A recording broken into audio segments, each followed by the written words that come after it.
উপজেলা বিভিন্ন অবৈধ ইট ভাটার কারণে সাধারণ মানুষের নানান সমস্যা দেখা দিচ্ছে। গোপালগঞ্জ জেলা প্রতিনিধি। গোপালগঞ্জ টুঙ্গিপাড়া উপজেলার বিভিন্ন এলাকায় অবৈধ ইট ভাটার কারণে জনজীবনে নানান সমস্যা দেখা দিচ্ছে। বিশেষ করে সরকারি রাস্তা দখল করে ইট ভাটার মালিকরা মাটি কাটার কাজ চালিয়ে যাচ্ছে, যার ফলে রাস্তার অবস্থা অত্যন্ত খারাপ হয়ে পড়ছে। রাস্তার পাশে থাকা সরকারি গাছগুলো সংরক্ষিত নয়, ফলে গাছগুলো বেহাল অবস্থায় রয়েছে।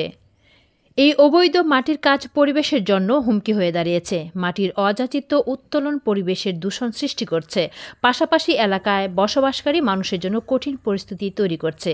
এসব কাজের ফলে রাস্তা ধ্বংসের পথে চলে যাচ্ছে এবং পরিবেশের ক্ষতি হচ্ছে। স্থানীয় বাসিন্দাদের অভিযোগ, তারা ঘুম থেকে উঠে দেখছেন জমি মাটি কেটে ইট ভাটার মালিকরা নিয়ে যাচ্ছে, যার কারণে তাদের বসতবাড়ি এবং কৃষিজমি ক্ষতিগ্রস্ত হচ্ছে। এ ধরনের অবৈধ কার্যক্রমের কারণে এলাকাবাসী অত্যন্ত বিরক্ত এবং তারা দ্রুত এ ব্যাপারে প্রশাসনের কঠোর পদক্ষেপ দাবি করছেন। রাস্তা, গাছ, জমি ও পরিবেশ রক্ষায় সংশ্লিষ্ট কর্তৃপক্ষের তৎপরতা অতীব জরুরি বলে জানাচ্ছেন তারা।